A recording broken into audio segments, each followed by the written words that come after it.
आराध्य देव के श्री चरणों में वंदन। उपस्थित सभी सदस्यों को सादर जय जिनेन्द्र। भिक्षु विचार दर्शन की समरी के रूप में आज का दिन तय हुआ है। तो हम एक क्विक रिवीजन करेंगे पूरी पुस्तक का। अब तक हमने जो भी पढ़ा लास्ट 15 सेशंस में, उसे हम क्विक रिवीजन के रूप में समराइज करने का प्रयास करेंगे, ताकि कभी हमें पुनः सारी बातें जाननी समझनी हो तो एक शॉर्ट पीरियड में भी हम उसे गो थ्रू कर सकें।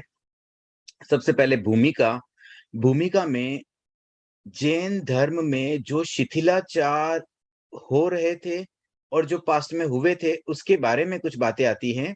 सबसे पहले अगर हम हिस्ट्री की बात करें तो आचार्य सुहस्ती, उनके समय में राज्याश्रय के कारण, सम्राट संप्रति के राज्याश्रय, उस कारण से जैन धर्म में कुछ शिथिलाचार आया था। उसके बाद हरिभद्र सूरी के संबोध प्रकरण में चैत्यवास का उल्लेख मिलता है। उस समय के साधु सचित जल, फूल आदि का प्रयोग करते, स्नान, तेल, श्रृंगार, इत्र आदि का उपयोग करते, बबूत देते, विकथा करते, यंत्र मंत्र ताबीज का प्रयोग करते। इस प्रकार की बातें उस समय चलती थी। दिगंबर संप्रदाय में भी भट्टारक पंथ की बात आती है। तो ये सब बहुत पुरानी बातें हैं। उसके बाद आचार्य भिक्षु के समय में जो शिथिलाचार दिखाई दिया, वो कुछ इस रूप में था कि द्रव्य साधु भी वंदनीय हो गए थे। मतलब जो भगवान महावीर का वेश है, उनका कोई वेश भी धारण कर ले तो उसे भी वंदना की जाए। इस तरह की कुछ परंपराएं, बातें चलने लगी थी। शुद्ध साधुपन का पालन इस काल में संभव नहीं है, ऐसी कुछ मान्यताएं हो गई थी। एक ही क्रिया में पुण्य और पाप दोनों को माना जाता था। दोषपूर्ण आचार का पालन हो रहा था। उद्दिष्ट आहार लिया जाता था। बिना आज्ञा दीक्षा दी जाती थी, क्योंकि शिष्य बढ़ाने की एक होड़ थी कि जैसे तैसे हमारा संप्रदाय बढ़े, हमारी शिष्य संपदा बढ़े। देन स्थापित स्थानकों में भी रहने की परंपरा चल गई थी कि एक स्थानक फिक्स हो जाता कि ये इस आचार्य का है या इन साधुओं का है, तो वो साधु वहीं रहते थे। मर्यादा से अधिक वस्त्र पात्र रखने की भी परंपराएं चल रही थी। तो ये सारे शिथिलाचार आचार्य भिक्षु ने ऑब्जर्व किए अपने समय में। उसके बाद प्रथम चैप्टर व्यक्तित्व की झांकी, जिसमें आचार्य भिक्षु का जीवन परिचय, उनका एक तरह से उनकी पर्सनैलिटी के बारे में कुछ बातें यहाँ पर आती है। एक सबसे महत्वपूर्ण बात जो इन प्रेरक प्रसंगों से, इन घटनाओं से हमने जानी, वो ये थी कि आचार्य भिक्षु सूझबूझ के धनी थे और बहुत बुद्धिमान थे। जैसे एक घटना थी जिसमें एक ठाकुर साथ में थे जंगल में, और उन्हें अपने गांव पहुंचना था। बट वो ठाकुर को तंबाकू की आदत थी, तंबाकू खत्म हो गई। अब वो बोले मेरे तो पैर लड़खड़ा रहे, मैं चल नहीं पाऊंगा। तो वहां पर भी आचार्य भिक्षु ने सूझबूझ का परिचय दे करके एक कोई पेड़ से कुछ पत्तियां तोड़ करके उनका चूरा बना करके इस तरह से प्रस्तुत किया मानो वो तंबाकू ही हो, और वो भी उस आश में वो लेकर के आराम से चल पाए। उनके ससुराल की भी जो घटना है, ये सब उनके दीक्षा से पूर्व की घटनाएं हैं। ससुराल में जब वो जाते थे तो वहां पर एक परंपरा थी, आज भी कई जगह होगी शायद ये परंपरा। तो जब घर में जवाई कंवर साहब आदि आते हैं तो उनको गालियां वगैरह गाई जाती थी। तो उस गलत रूढ़ी का भी उन्होंने विरोध किया, वो खाना भी बीच में छोड़कर उठ गए। फिर एक घटना में एक गांव में जहाँ चोरी हो जाती है, तो चोर को पकड़ने के लिए एक अंधे व्यक्ति को अपॉइंट करते हैं कि वो, उसके शरीर में देवता आते हैं और वो फाइंड आउट कर देगा कौन चोर था। तो उस व्यक्ति ने आचार्य भिक्षु से दिन के समय आकर के ऐसे ही बातचीत में निकलवाया कि चोरी किसने की होगी, उनसे ओपिनियन ली। तो उन्होंने एक नाम ऐसे ही दे दिया, मजने ने चोरी की, इसमें क्या सोचना। और बाद में जब उनकी परिषद बैठी और उन्होंने लोगों ने कहा बताइए चोर कौन, चोर कौन, तो उस अंधे व्यक्ति ने मजने का नाम ले लिया। और मजना कोई व्यक्ति नहीं था, एक्चुअली एक बकरे का नाम था। तो इस तरह से उन्होंने रहस्य उद्घाटन किया कि अंधे व्यक्ति से आप चोरी का पता लगवा रहे हो, हम सब आंख वाले होकर के हमें नहीं पता चल पा रहा है। तो ये सब रॉन्ग डीड है। और इस तरह से उन्होंने मतलब रूढ़िवादी को भी सामने लाने के, गलत परंपराओं को सामने लाने के लिए अपनी बुद्धिमानी का भी परिचय कई बार दिया। दीक्षा के समय भी जब उनकी बुआ ने कटारी पेट में खाने की बात कही, तो उन्होंने भी उसे भी बुद्धिमानी से समझा दिया और अपने अनुकूल वातावरण बना दिया। दीक्षा के बाद भी ऐसी कई घटनाएं हुई थी जिसमें उनकी बुद्धिमानी परिलक्षित होती है। एक बार चर्चा में एक साधु पराजित हो गए, तो वो थोड़े से क्रोध में, आवेश में आकर के बस उनके मुंह से निकल गया, साले का माथा काट दूं। तो उन्होंने भी उस बात को भी बड़ी बुद्धिमानी से, सहजता से, सरलता से लेकर के उस माहौल को बिल्कुल नॉर्मल बना दिया। मतलब जो तनावपूर्ण वातावरण बन सकता था, दोनों तरफ तनातनी हो सकती थी, उन्होंने कहा भी देखो साला, तो अगर तुम्हारी कोई स्त्री हो, वैसे तुम साधु हो, मुझे नहीं पता कि तुम कोई स्त्री रखती हो, अगर तुम्हारी कोई भी स्त्री है तो मैं तुम्हारा साला तो हो जाऊंगा, क्योंकि मैंने तो संसार की सभी स्त्रियों को अपनी बहन माना हुआ है। लेकिन माथा काटने वाली बात अगर तुम करते हो तो तुमने तो शायद व्रत लिया होगा कि किसी की हत्या नहीं करोगे। और मैं तो साधु हूं, और मान लो तुम मुझे साधु भी न मानो तो भी एक मनुष्य की भी हत्या कैसे कर सकते हो। तो इस तरह से बातों को बड़ी सहजता से कर ली। मतलब एक तो आवेश आ सकता है, तो ये भी एक सूझबूझ की ही बात होती है कि ऐसी विषम परिस्थितियों में भी व्यक्ति नॉर्मल रह करके सूझबूझ से काम ले।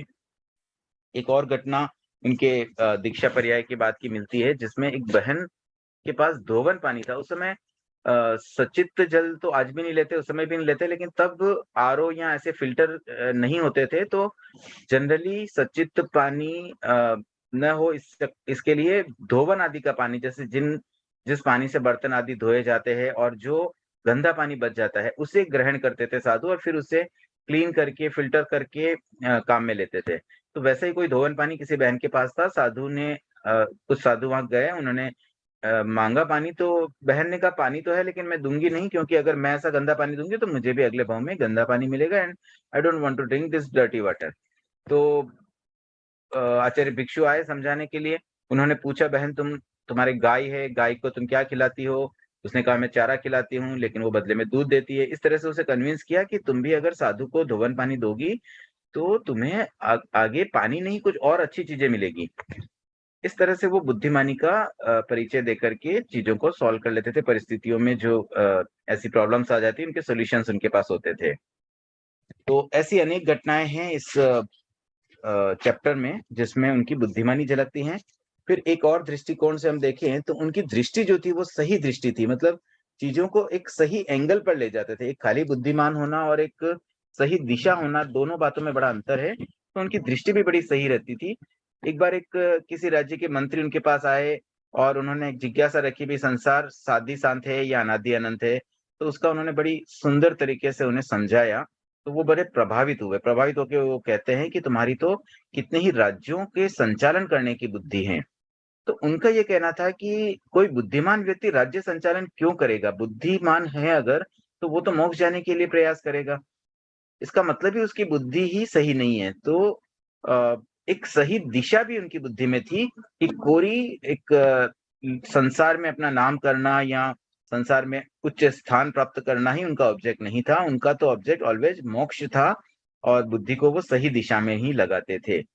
राजनगर की घटना, जहां पर उन श्रावकों को कुछ डाउट थे, उन्होंने अपनी बुद्धि से उन्हें एक्सप्लेन किया, समझाया, कन्विंस भी कर दिया, लेकिन फिर भी उनके मन में सही मार्ग चुनने की भावना थी।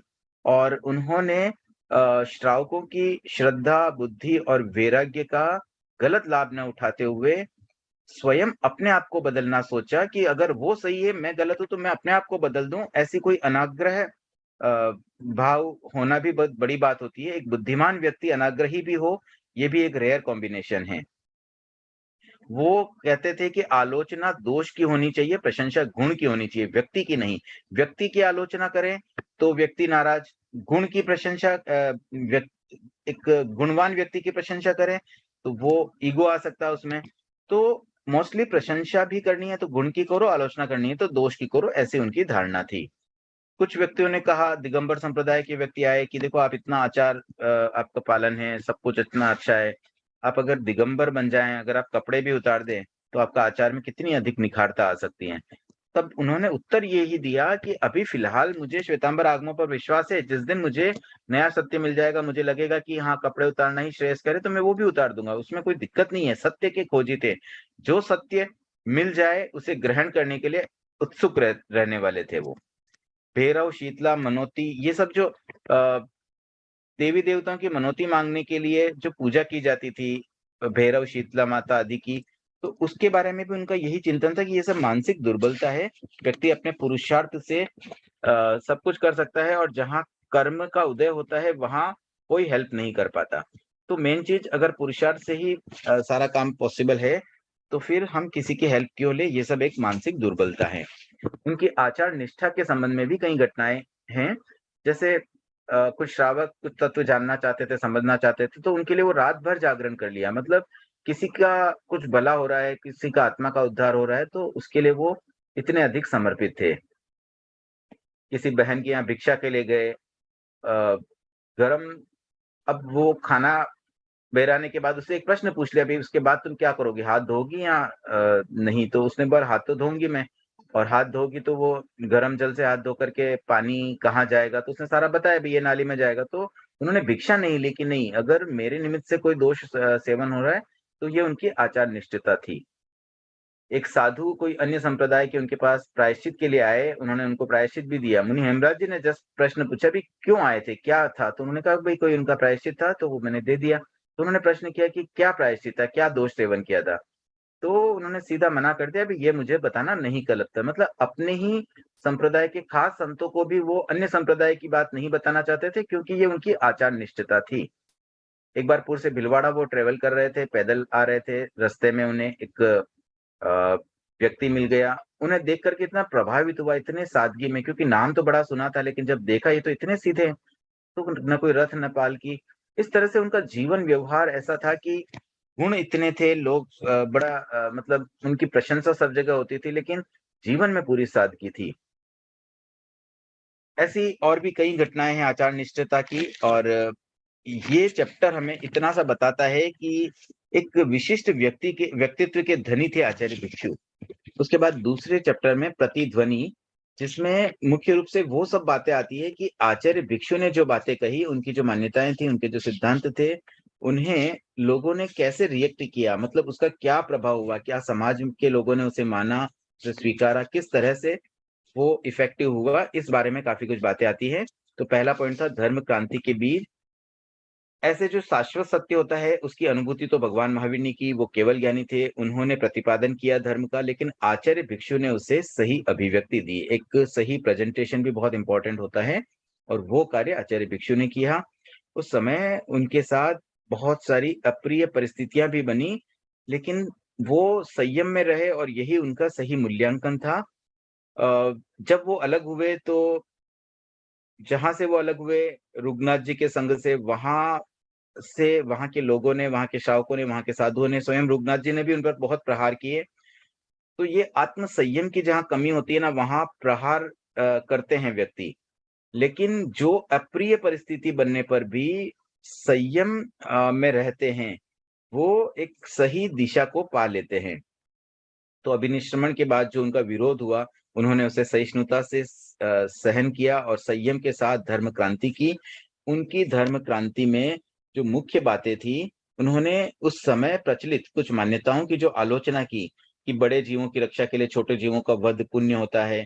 अब ये बात एक्चुअली आज भी हम देखें तो ह्यूमन राइट्स की बात, सब मनुष्यों की समानता की बातें बहुत पॉपुलर हो रही है। तो कुल मिलाकर के उनकी ही बात को आज समाज ने एक्सेप्ट कर लिया है, मानो ऐसा लगता है। इसी प्रकार से अहिंसा के क्षेत्र में बल प्रयोग मान्य था उस समय, ऐसा कहते थे। लेकिन आज हम देखें तो अपराधियों को भी फांसी आदि नहीं देने में, मतलब देने को अवॉइड करते हैं, कि भाई बहुत रेयर केस में ही फांसी दी जाए, हो सके तो उन्हें सुधारा जाए। आज अपराधियों को सुधारने की बातें चलती हैं।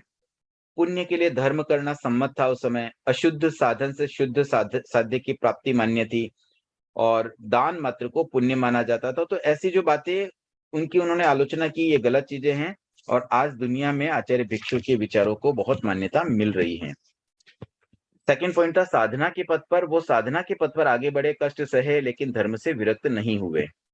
चिंतन की धारा जो तीसरा टॉपिक है, उसमें ये बात थी कि दो प्रकार की धाराएं होती है। एक आत्मोन्मुखी व्यक्ति जो मोक्ष की ओर मुख करके आगे बढ़ता है, अपनी आत्मा के बारे में सोचता है, और दूसरा पदार्थोन्मुखी जो संसार में आगे बढ़ने की बात करता है। आज हम देखते हैं अधिकांश व्यक्ति पदार्थोन्मुखी मिलते हैं, आत्मोन्मुखी व्यक्ति बहुत रेयर हो गए हैं।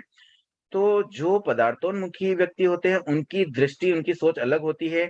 वो बचाने को अच्छा मानते हैं, लेकिन आत्मोन्मुखी व्यक्ति का चिंतन ये रहेगा कि किसी जीव को बचाना राग है और मारना द्वेष है। और लौकिक धर्म को वही व्यक्ति अच्छा मानता है जो संसार अभिमुख हो, जो संसार में रुचि रखता हो। जो सांसारिक उपकार है वे मोहवश किए जाते हैं, सांसारिक जीव उनकी प्रशंसा करते हैं, साधु उनकी सराहना नहीं करते हैं। इन सांसारिक उपकारों में जिन धर्म का अंश भी नहीं है, जो इनमें धर्म बताते हैं वे मूढ़ है, ऐसा आचार्य भिक्षु का कहना था। आचार्य भिक्षु नैसर्गिक प्रतिभा के धनी थे, सही समझ उनमें थी और समझाने का तरीका बहुत अच्छा था। उदाहरणों के द्वारा बातों को बहुत इजीली गले उतार देते थे। जिस समय जैसी परिस्थितियां हो उसके अनुसार उनके उदाहरण होते थे। तो ये भी उनकी एक बड़ी अच्छी बात थी। उसकी वजह से लोगों को वो कन्विंस भी कर पाया। नहीं तो क्या होता है, अच्छी बातें हम समझा ही नहीं पाते हैं। कई बार ऐसा होता है कि हमें पता है ये सही है, लेकिन समझाने की अगर स्टाइल हमारी अच्छी नहीं हो तो लोग कन्विंस नहीं हो पाते हैं, और बिना कन्विंस किए, बिना समझाए वो बातें लोगों तक कम्युनिकेट ही नहीं हो पाती हैं। 5वां पॉइंट था हेतुवाद के पथ पर। तो वो सारी बातें लॉजिकली करते थे। मुक्ति, बंधन, संसार, मोक्ष, इन सबको लॉजिकली एक्सप्लेन किया।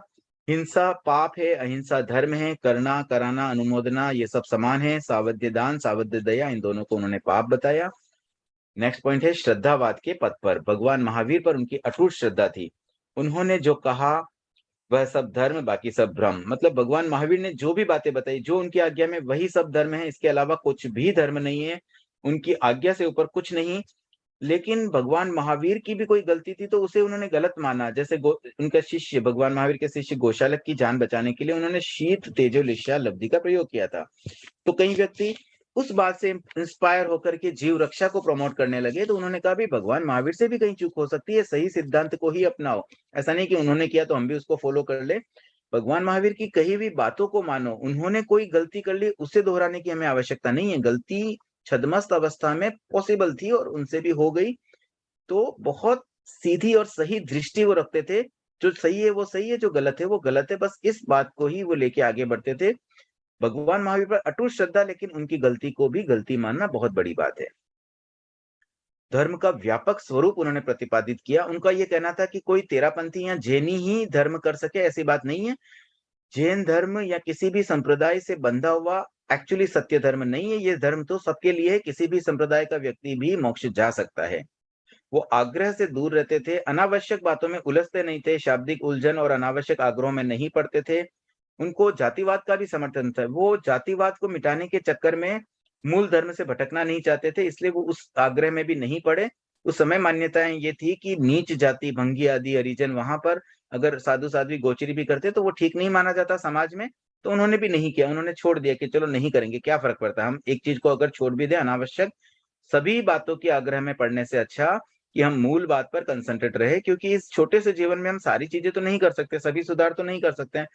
तो उन्होंने उन्हीं बातों को प्रश्रय दिया जो मुख्य थी, गौण कुछ बातों को गौण करके छोड़ भी दिया।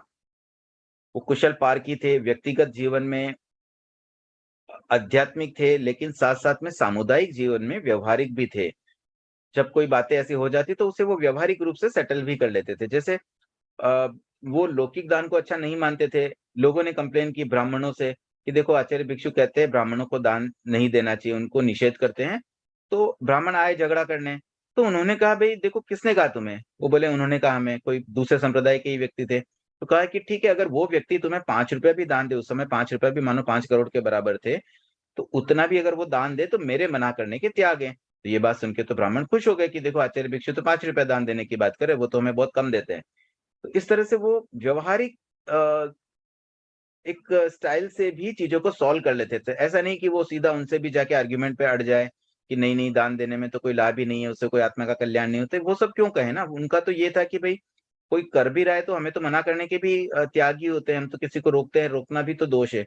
तो बड़ी स्टाइल से व्यवहारिक बुद्धि भी साथ में प्रयोग करते हैं। सामुदायिक जीवन में व्यवहारिक होना और व्यक्तिगत जीवन में आध्यात्मिक होना एक बहुत बड़ी और एक अच्छी, मतलब एक वे ऑफ स्टाइल मान सकता हूँ मैं जीवन को जीने के लिए।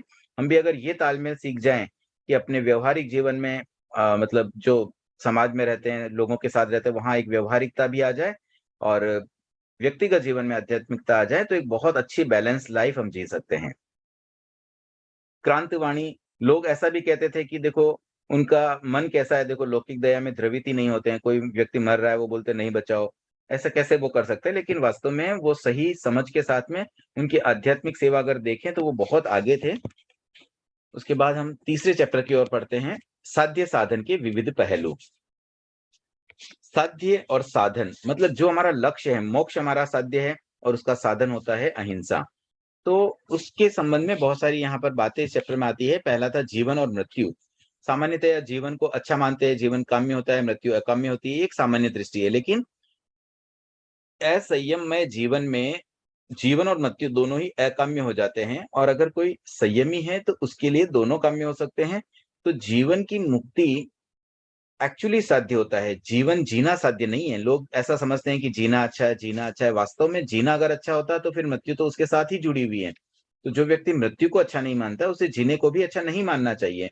तो वो किसे अच्छा माने? जीवन से मुक्ति को।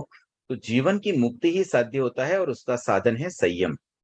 दूसरा पॉइंट था आत्मोपम्य। सब जीव समान है, बड़े छोटे का भेद नहीं होता है, और आवश्यक हिंसा भी हिंसा ही होती है। संसार और मोक्ष, इस संदर्भ में उनका ये कहना था कि संसार जो है ना, वो व्यवहार से चलता है और व्यवहार में हिंसा होती है। लेकिन समझदार व्यक्ति का साध्य तो मोक्ष होता है, संसार नहीं होता है। आज अधिकांश व्यक्ति सांसारिक लाभ के लिए क्रियाएं करते हैं। तो अंतर समझना पड़ेगा कि संसार और मोक्ष दो अपोजिट डायरेक्शन हैं। जिस व्यक्ति को मोक्ष जाना है, उसे सांसारिक क्रियाओं में रस नहीं लेना चाहिए। आवश्यक है, कर लिया, लेकिन उसे भी वो हिंसा माने, उसे भी वो गलत माने। बल प्रयोग के संबंध में उनका कहना था कि एकेंद्रिय को मारकर पंचेंद्रिय का पोषण एकेंद्रिय का बलात्कार है, चोरी है, हिंसा है। हृदय हृदय परिवर्तन के संबंध में आचार्य भिक्षु का ये कहना था कि धर्म हृदय परिवर्तन से ही संभव है। जबरदस्ती से, शक्ति से सत्ता चलाई जा सकती है, राज्य का संचालन हो सकता है, और प्रभाव संबंधों का हो सकता है। किसी व्यक्ति के प्रभाव से किसी से एक संबंध होता है, उसकी वजह से उसके प्रभाव में आकर के भी अगर कोई धर्म कर ले तो वो सही मायने में धर्म नहीं हो पाता है। समाज व्यवस्था के लिए प्रभाव काम आता है, राज्य व्यवस्था के लिए शक्ति काम आती है। धर्म में तो सहज वृत्ति होनी चाहिए, और हृदय परिवर्तन से ही अहिंसा संभव है। किसी को हाथ पकड़ के आप अहिंसक नहीं बना सकते हो, उससे समझाना होता है, उसका मन बदलना होता है। साध्य साधन के बाद होता है, अर्थात अगर साधन अशुद्ध है तो साध्य भी बदल जाएगा, साध्य अशुद्ध हो जाएगा। धन से धर्म नहीं मिल सकता है, धन से मोक्ष धर्म की आराधना नहीं होती है। धन से तो केवल लौकिक साध्यों की प्राप्ति संभव है। तो जो व्यक्ति ये समझ लेते हैं कि मैं बहुत पैसे वाला हूँ, धन खर्च करके मैं धार्मिक बन जाऊंगा, तो वैसा पॉसिबल नहीं है। बहुत अधिक, जैसे कहीं पैसा डोनेशन दे दिया, किसी रूप में पैसा खर्च करके कोई धर्म कर सके, वैसी संभावना नहीं है। धर्म की अपॉर्चुनिटी सभी व्यक्तियों के लिए समान है। उसके बाद हम चौथे चैप्टर की ओर आगे बढ़ते हैं। मोक्ष धर्म का विशुद्ध रूप। उन्होंने धर्म का एक विशुद्ध रूप दिया। उनके चिंतन के जो निष्कर्ष थे वो ये थे कि धर्म अधर्म का मिश्रण नहीं हो सकता है। अशुद्ध साधन से साध्य की प्राप्ति नहीं होती है। बड़ों के लिए छोटे जीवों की घात करना पुण्य नहीं है। गृहस्थ और साधु का मोक्ष धर्म एक है। धर्म अलग अलग नहीं है। बस साधु अधिक धर्म कर पाते हैं, गृहस्थ कम कर पाते हैं, लेकिन जो जितना धर्म कर रहा है वही पार्ट मोक्ष ले जाने वाला बन सकेगा। अहिंसा और दया दोनों एक हैं। हिंसा से धर्म नहीं होता है, किसी भी प्रकार की हिंसा। उस समय ऐसे मानते थे कि अगर शुद्ध भाव से हिंसा की तो उसमें धर्म हो सकता है। तो उनका ये कहना है कि जहां कहीं भी हिंसा हो वहां धर्म हो ही नहीं सकता। लौकिक व आध्यात्मिक धर्म एक नहीं है। उन दोनों का भी एक भेद स्पष्ट किया कि क्या कार्य लौकिक है, क्या आध्यात्मिक है। आवश्यक हिंसा अहिंसा नहीं है। कुछ व्यक्ति ये मान ले कि ये तो आवश्यक है तो करनी पड़ती है, फिर भी वो हिंसा हिंसा ही रहेगी। हिंसा अहिंसा नहीं बन सकती है। मिश्र धर्म के संबंध में उनका चिंतन यही था कि एक समय में एक ही क्रिया हो सकती है। धर्म और अधर्म की करनी अलग अलग है, दोनों क्रियाएं कभी साथ नहीं हो सकती। ऐसे कई टास्क उस समय मानते थे कि जिसमें धर्म अधर्म दोनों मिक्स होते थे। तो मिश्र धर्म का उन्होंने विरोध किया, खंडन किया। धर्म की अविभक्तता के संदर्भ में उन्होंने ये कहा कि मोक्ष मार्ग साधु और श्रावक दोनों के लिए एक ही है। ऐसा नहीं है कि श्रावकों के लिए कोई अलग रास्ता है। मोक्ष में अगर जाना है तो क्रियाएं, जो आचरण है, वो तो सबका सेम ही चाहिए। जिस बात से साधु को धर्म मिलेगा, साधु मोक्ष जा पाएगा, उन्हीं बातों से श्रावक भी धर्म कर पाएगा, वह भी मोक्ष जा पाएगा। दोनों के कार्य अलग अलग नहीं हो सकते हैं। बस बात इतनी सी है कि श्रावक अपनी दुर्बलता के कारण से साधु नहीं बन पाया, तो वो पूरी तरह से धर्म का पालन नहीं कर पाता है। लेकिन जितना जितना पोर्शन वो धर्म का पालन करेगा, वही पार्ट उसका मोक्ष ले जाने में सहायक बन पाएगा। नेक्स्ट टॉपिक है अपना अपना दृष्टिकोण। दो तरह के व्यक्ति संसार में होते हैं। जो मैंने पहले भी बताया, एक आत्मोन्मुखी जो मोक्ष की ओर देखते हैं, जो मोक्ष की चाहत रखते हैं, मोक्ष को लक्ष्य बनाते हैं, और दूसरे जो पदार्थों की ओर देखते हैं, संसार की चाहत रखते हैं, संसार को बढ़ाने के कार्य करते हैं, और दोनों ही व्यक्तियों के दृष्टिकोण भी भिन्न-भिन्न होते हैं। आत्मार्थी व्यक्ति केवल आध्यात्मिक धर्म को धर्म मानते हैं, सांसारिक को नहीं। लेकिन जो सांसारिक व्यक्ति होते हैं, वो लौकिक धर्म को भी धर्म मान लेते हैं। एक सेठ की 2 पत्नियां थी और सेठ की अकाल मृत्यु हो जाती है। मृत्यु के बाद एक पत्नी तो बहुत रोती है, दुखी होती है, लोग उसको अच्छा मानते हैं। कौन से लोग अच्छा मानते हैं? जो सांसारिक प्रवृत्ति के होते हैं, वो अच्छा मानते हैं। देखो कितनी अच्छी ये पत्नी थी, पतिव्रता थी, सेठ के जाने से उसको कितना दुःख है। और दूसरी पत्नी जो न्यूट्रल रहती है, सहज भाव में रहती है, समता भाव में रहती है, वो आध्यात्मिक नेचर की थी। उसे पता है कि हर व्यक्ति को एक दिन जाना है, तो उसने आर्त ध्यान नहीं किया। उसे सांसारिक दृष्टि वाले लोगों ने तो अच्छा नहीं माना, उसे नहीं सराहा। ऐसा कहा कि देखो ये कैसी पत्नी है, इसको तो कोई दुखी नहीं है। लेकिन जो आध्यात्मिक व्यक्ति होते हैं, वहां से कुछ साधु निकले, उन्होंने उसे सराहा कि कितनी अच्छी है ये, इसकी आत्मा कितनी पवित्र है, कितनी अच्छी उसकी सोच है। तो जैसा जिसका दृष्टिकोण हो, वैसा वैसा व्यक्ति सोचते हैं। हम किसी की बातों में प्रभावित होने के बजाय ये देखें कि अगर कोई सांसारिक दृष्टि का व्यक्ति है, तो उसका दृष्टिकोण भी वैसा ही होगा। उस दृष्टि से वो अलग तरह से सोचता है, लेकिन आध्यात्मिक दृष्टिकोण वाला व्यक्ति सही दृष्टि रखता है और उसकी दृष्टि थोड़ी डिफरेंट होगी। तो अलग-अलग दृष्टिकोणों से हम कंफ्यूज ना हो और क्लियरिटी रखें कि हमें तो आध्यात्मिक कार्यों की ओर ही आगे बढ़ना है। नेक्स्ट टॉपिक है धर्म और पुण्य। धर्म के साथ पुण्य स्वतः ही बंध जाता है, स्वतः ही मिल जाता है, लेकिन पुण्य के लिए धर्म नहीं होता है। पाप लोहे की बेड़ी है, वैसे ही पुण्य सोने की बेड़ी है। पुण्य का स्वतंत्र बंधन नहीं होता है। प्रवृत्ति और निवृत्ति के संबंध में आचार्य भिक्षु ने कहा कि मन वचन काया की चंचलता प्रवृत्ति है और इंद्रिय और मन का संयम निवृत्ति है। धार्मिक व्यक्ति शुभ की प्रवृत्ति करता है, अशुभ की निवृत्ति करता है, और शुभ की प्रवृत्ति वही हो सकती है जहां आत्मशुद्धि हो।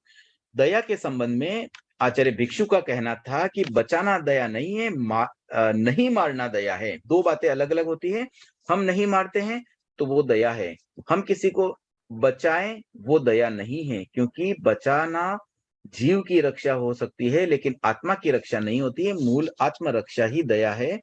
तो हम अपनी आत्मा की रक्षा करें नहीं मार करके, और किसी की आत्मरक्षा में अगर हम सहयोग करें, तो ये सारे धार्मिक एक्टिविटी के अंतर्गत आते हैं और मूल दया नहीं मारने से हो जाती है। दान के बारे में ये था कि संयमी को दान देना मोक्ष मार्ग है, असंयमी को दान देना संसार मार्ग है। तो इसलिए उसको लौकिक दान और लोकोत्तर दान के रूप में दो भेद कर दिए।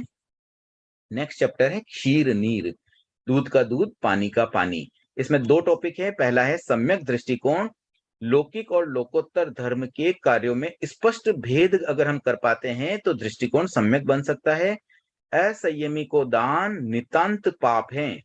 सावध्य दान दया संसार बढ़ाते हैं, निर्वध्य दान दया से मोक्ष प्राप्त होता है। केवल सांसारिक दृष्टि से सोचने वाला व्यक्ति लौकिक धर्म को अधर्म नहीं मान पाता है, और लौकिक दान दया समाज के लिए कभी-कभी अहितकर भी हो सकते हैं। हम किसी ऐसे व्यक्ति को हेल्प कर रहे हैं, वो कोई और बाद में गलत काम करें तो वो समाज के लिए भी अहितकर हो सकता है। तो सम्यक दृष्टिकोण में हमें बस इतना समझना होगा कि किस बात में आत्मा का कल्याण है, किस बात में संसार बढ़ता है। बस ये भेद अगर हमें आ गया तो बाद में कभी कोई क्रिया करनी भी पड़े तो हम उसे मजबूरी मान के कर सकते हैं। करने में दिक्कत नहीं है। किसी भी कार्य या क्रिया से सम्यक्त्व का आना जाना तय नहीं होता है। सम्यक्त्व तो हमारी सोच पर निर्भर करता है, हमारी कॉन्सेप्ट क्या है, हमारी धारणा क्या है, ये सब बातें सम्यक्त्व को प्रभावित करती हैं। क्षीरनीर चैप्टर का दूसरा टॉपिक है अहिंसा का ध्येय। अहिंसा क्यों की जाए, उसका प्रयोजन क्या है? तो अहिंसा का प्रयोजन बताया गया। आत्मशुद्धि जीव रक्षा जो है वो गौण फल है। अहिंसक या केवल ज्ञानी भी से भी जीवघात हो सकता है। तो इसका मतलब ये नहीं है कि खाली जीवघात होने से ही हिंसा होती है। मूल बात तो आत्मशुद्धि की होती है, और आत्मशुद्धि का अर्थ है असंयम से बचना। आचार्य भिक्षु ने 3 उदाहरण दिए थे। एक घटना में चोर चोरी करते हैं, साधु उन्हें समझाते हैं, उन्होंने चोरी बंद कर दी, चोरों की आत्मा का कल्याण हुआ, साथ में सेठ का धन बचा। दूसरे केस में कसाई को समझाया, बकरियां बच गई, बकरियों की जीव की रक्षा हुई, साथ में कसाइयों का मन बदला, उनका हृदय परिवर्तन हुआ। और तीसरी घटना में युवकों को समझाया, युवक व्यभिचार करने से बच गए, लेकिन वेश्या ने आत्महत्या कर ली, उसकी मौत हो गई, तो वहां जीव रक्षा नहीं हो पाई। तब भी बेनिफिट मेन आत्म शुद्धि का था। जो बातें हृदय परिवर्तन के द्वारा किसी व्यक्ति की आत्मा सुधर गई, आत्मा बच गई, वो मुख्य बात थी। सेकंड बात गौण थी, वेश्या का मरना भी गौण था, सेठ का सामान बचना भी गौण था, और बकरी की जान बचना भी गौण था। अहिंसावाद और उपयोगितावाद, ये दो बातें होती है। तो उपयोगितावाद में राग और द्वेष जुड़ा होता है। जो उपयोगी लगता है उसके प्रति राग है, जो अनुपयोगी लगे, जिसे उपेक्षा की जाती है, वो द्वेष होता है। तो जहां बचाने वाली बात होती है, किसे भगाएं और किसे बचाएं, तो उस अपेक्षा से अहिंसक को संभाव रखना चाहिए, वो किसी के बीच में न पड़े, किसी प्रपंच में न पड़े, ये करणीय है। अब हम छठे चैप्टर पर पहुंचते हैं, संघ व्यवस्था। संघ को सुचारू रूप से चलाने के लिए एक सिस्टमेटिक, क्योंकि वैसे तो व्यक्ति अकेला भी साधना कर सकता है, और अकेले जितनी अच्छी साधना हो सकती है वो समुदाय में पॉसिबल नहीं होती है, क्योंकि समुदाय में सबके विचार मिल पाए बहुत मुश्किल काम है। तो उनका उद्देश्य, आचार्य भिक्षु का उद्देश्य यही था कि व्यक्ति के आचार, विचार और प्ररूपणा में एक रूपता आ जाए, तो वो संगठन मजबूती के साथ साथ में कार्य कर सकता है। इसके लिए उन्होंने कुछ मर्यादाएं बनाई, और मर्यादाएं क्या है, क्यों होती है, उसके बारे में हम थोड़ी सी बात करें। तो मर्यादाएं जो होती है वो स्वैच्छिक होती है, वो थोपी नहीं जाती है, वहां जबरदस्ती नहीं होती है, वो कोई कानून नहीं है, वो तो बड़ों का मार्गदर्शन है, जिसे पालन करने वाले अपनी इच्छा से पालन करते हैं, अपने हित में जान करके श्रद्धा से वो पालन करते हैं। सामुदायिक जीवन में आपसी सहयोग आवश्यक होता है, और उसी उद्देश्य से मर्यादाएं बनाई जाती हैं। अनुशासन, विवेक और वैराग्य की तरतमता इससे मिट जाती है। किसी व्यक्ति का अनुशासन कम होता है, किसी का अधिक होता है, किसी में विवेक कम ज्यादा हो सकता है, किसी में वैराग्य भी कम ज्यादा हो सकता है। तो उन सब में एक रूपता लाने के लिए, उनमें जो कम ज्यादा वाली बात आती है, जो तरतमता आती है, उससे मिटाने के लिए मर्यादाएं आवश्यक बन जाती हैं। और जो व्यक्ति आत्मानुशासन की भूमिका में होता है, उसके लिए मर्यादाएं मूल्यवान बन जाती है, उपयोगी बन जाती हैं। मर्यादाएं सबके लिए समान होनी चाहिए, उसमें पार्शियलिटी अलाउड नहीं होती है, बायस्डपना नहीं होना चाहिए।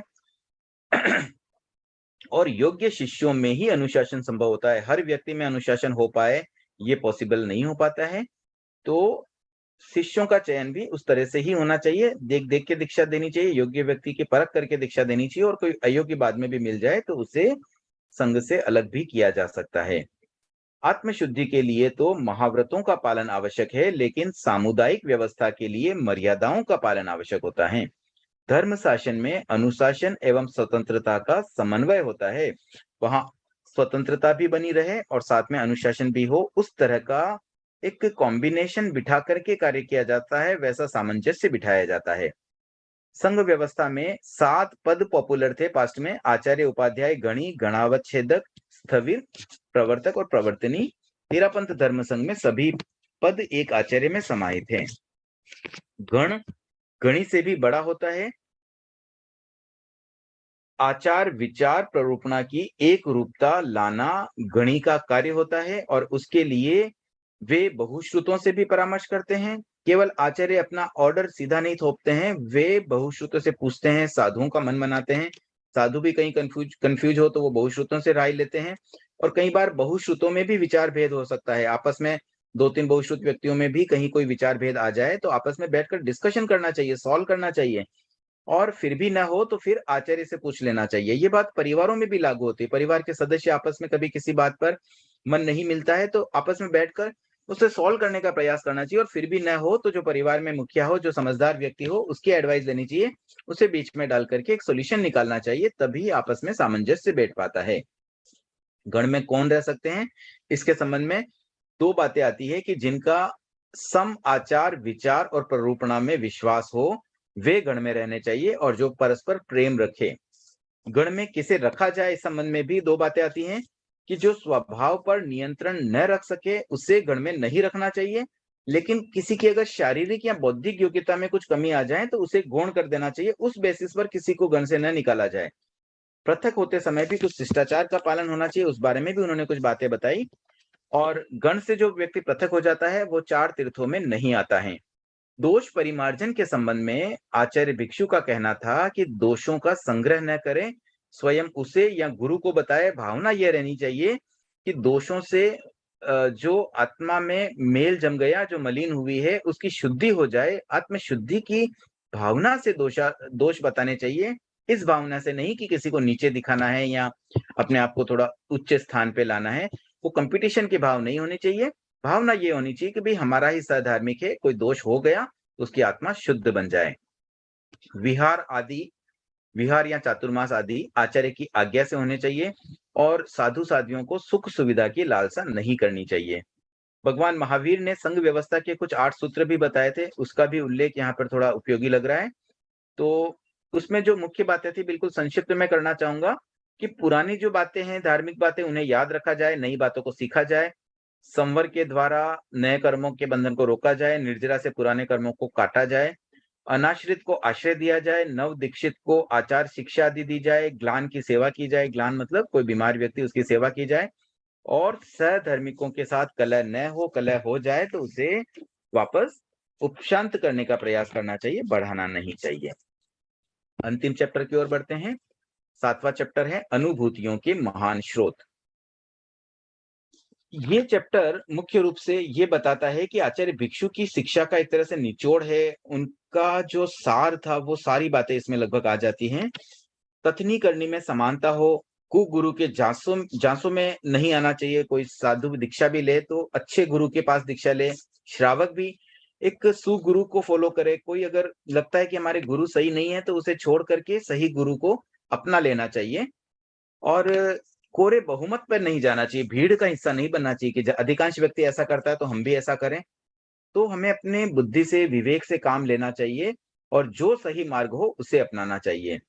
संयमी के लिए अनुशासन आवश्यक होता है, और उन्होंने जैन धर्म की वर्तमान दशा मतलब उस समय की जो दशा थी उसका भी कुछ उल्लेख किया, हालांकि उसमें से कई बातें आज भी एप्लीकेबल हैं। साधु कम और असाधु अधिक पूजे जाते हैं, वैराग्य कम और वेश अधिक बढ़ रहा है, आत्मशुद्धि की भावना हीन होती जा रही है, केवल पेट भरने में लगे हैं साधु साध्वी भी, संप्रदाय की होड़ में अयोग्य दीक्षाएं भी बढ़ रही है। इस तरह की बातें उन्होंने ऑब्जर्व की और उन्हें मिटाने का भी प्रयास किया। आचार्य भिक्षु की भगवान महावीर पर अटूट श्रद्धा थी, और ऐसी श्रद्धा थी कि जो भगवान की आज्ञा है बस उसी में वो धर्म मानते थे। देव, गुरु और धर्म के प्रति उनकी बहुत गहरी श्रद्धा थी। उसके बाद एक टॉपिक विनित और अविनित का भी अच्छा खासा उन्होंने विश्लेषण किया। उनकी नजर में विनित शिष्य होना बहुत आवश्यक है। अविनित के बारे में कई उन्होंने मतलब पद्य आदि के, गद्य पद्य के माध्यम से कई बातें उन्होंने लिखी हैं। तो अविनित कौन होता है उसकी पहचान बताने के लिए उन्होंने कुछ बातें बताई कि अविनित व्यक्ति सामने तो प्रशंसा करता है, पीछे निंदा करता है, बड़ों का सम्मान नहीं करता है, विद्रोह भावना फैलाने में रस लेता है, गुरु के गुणानुवाद से अप्रसन्न होता है, और वो क्षण में रुष्ट, क्षण में तुष्ट हो जाता है। जब तक सब कुछ अच्छा खाना पीना मिलता है तब तक तो वो सराहना करता है, और कुछ उनके साथ गलत हो गया, कुछ गुरु ने उलाहना दे दी तो तुरंत संग छोड़ने की बात सोच लेता है। जैसा गुरु वैसा चेला, मतलब अगर सुगुरु से हम कुछ सीखेंगे, उनके साथ रह करके कुछ करेंगे तो हम भी अच्छे साधु बन सकते हैं, और अगर कोई कुगुरु के पास रहते हैं तो फिर साधुत्व में भी वहां कमी आ जाएगी। तो टीचर्स का सिलेक्शन भी बहुत महत्वपूर्ण बन जाता है। उत्तरदायित्व की अवहेलना करने से संघ की जड़ें नष्ट हो जाती हैं। तो इस संबंध में ये बात साधुओं के लिए भी करनी है कि वो खाली संघ से ले नहीं, दे भी सही, खाली लेते रहेंगे तो वो संघ एक दिन नष्ट हो जाएगा। तो सेवा के संबंध में कि जैसे कभी कोई साधु शारीरिक रूप से कुछ अयोग्य हो जाए तो उस समय उन्हें सेवा लेने का अधिकार भी है, लेकिन वो संघ को सेवा भी दे जब तक उनका शरीर सही चलता है। तो इस संबंध में वर्तमान में भी एक सिस्टम 3 साल का तय किया हुआ है आचार्य महाश्रमण जी ने, कि कोई भी साधु 3 साल पहले संघ में सेवा दे तभी वो सेवा लेने का अधिकारी बन पाता है।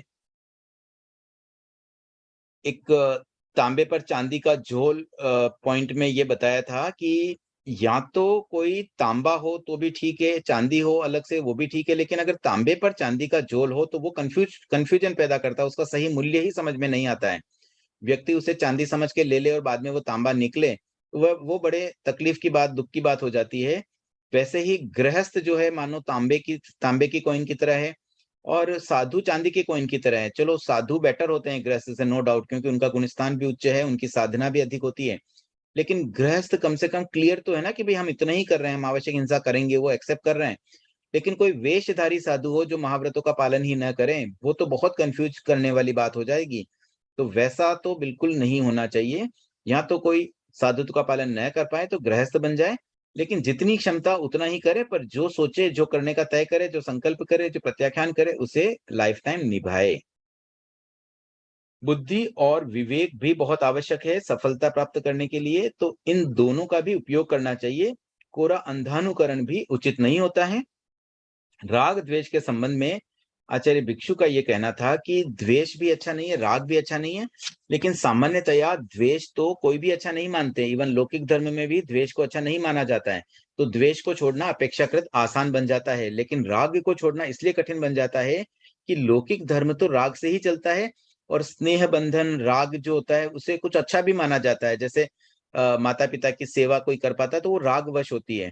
तो राग को छोड़ना थोड़ा कठिन है और राग में भी एक और राग का उन्होंने परिचय कराया कि विचार राग और दृष्टि राग, इन्हें छोड़ पाना तो और भी मुश्किल होता है। हम अपने विचारों से इतना प्यार करते हैं कि उसे बदल नहीं पाते हैं। हमारी दृष्टिकोण जैसी जो सेट हो जाती है, हमारी धारणाएं जो बन जाती है, उसे हम बदल नहीं पाते हैं, क्योंकि उतना अधिक राग हो जाता है कि नहीं, ये मेरी ये सोच है, मेरी ये सोच है, मेरी ये सोच है। बस ये जो मेरापन है सोच के संबंध में, वही आदमी को, व्यक्ति को गर्त में ले जाता है, उसका सम्यक दृष्टिकोण नहीं आने देता है।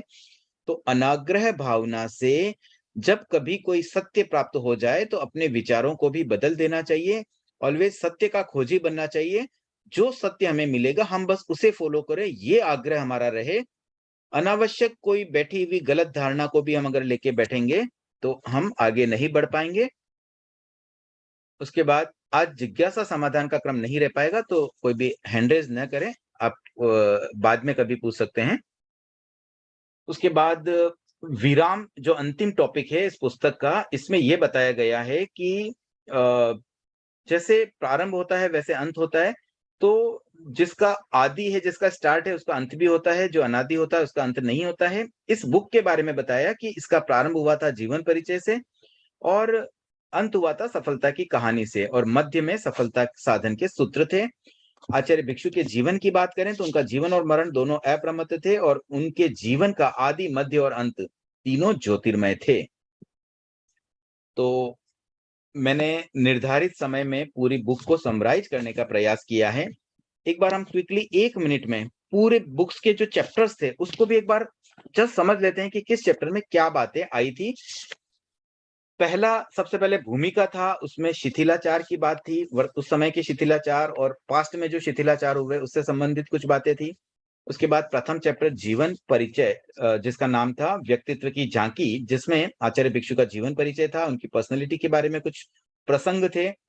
दूसरा चैप्टर था प्रतिध्वनि, जिसमें आचार्य भिक्षु के विचारों का समाज में स्वीकरण किस रूप में हुआ उसकी चर्चा है। तीसरा चैप्टर है साध्य साधन के विविध पहलू, जिसमें साध्य साधन की सही समझ बताने का प्रयास है। और चौथा चैप्टर था मोक्ष धर्म का विशुद्ध रूप, जिसमें धर्म का शुद्ध रूप परिलक्षित किया गया। पांचवा चैप्टर क्षीर नीर, सम्यक दृष्टिकोण और अहिंसा, ये 2 टॉपिक इसमें थे और उसके संबंध में दूध का दूध और पानी का पानी किया गया। छठा चैप्टर संघ व्यवस्था, इसके अंतर्गत संघ में मर्यादा की जो स्थापना की गई थी, संघ में जो बातें आज चल रही है, विशेष रूप से ये तेरापंथ धर्म संघ के संबंध में जो बातें प्रचलित है वो सब बातें यहाँ पर उल्लेखित हैं।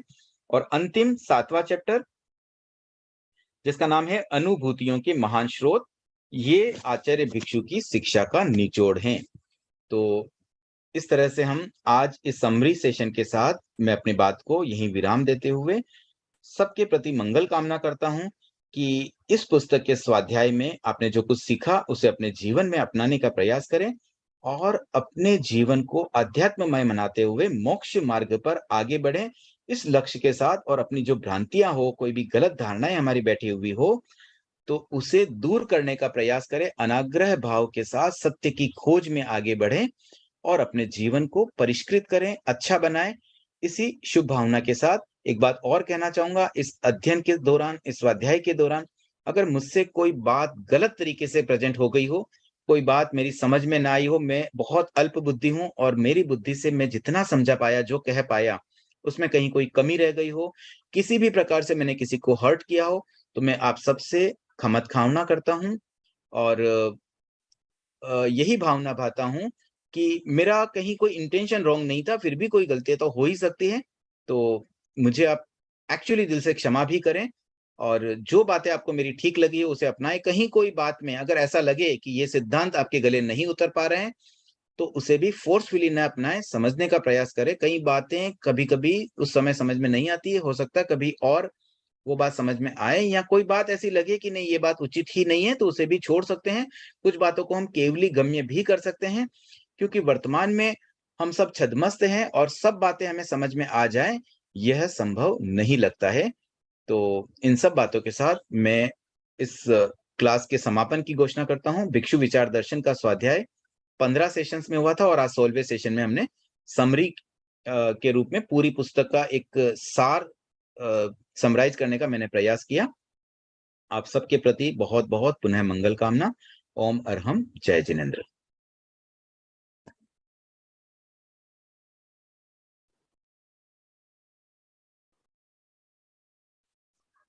बहुत बहुत आभार भैया, थैंक यू सो मच। सभी की ओर से बहुत बहुत कृतज्ञता।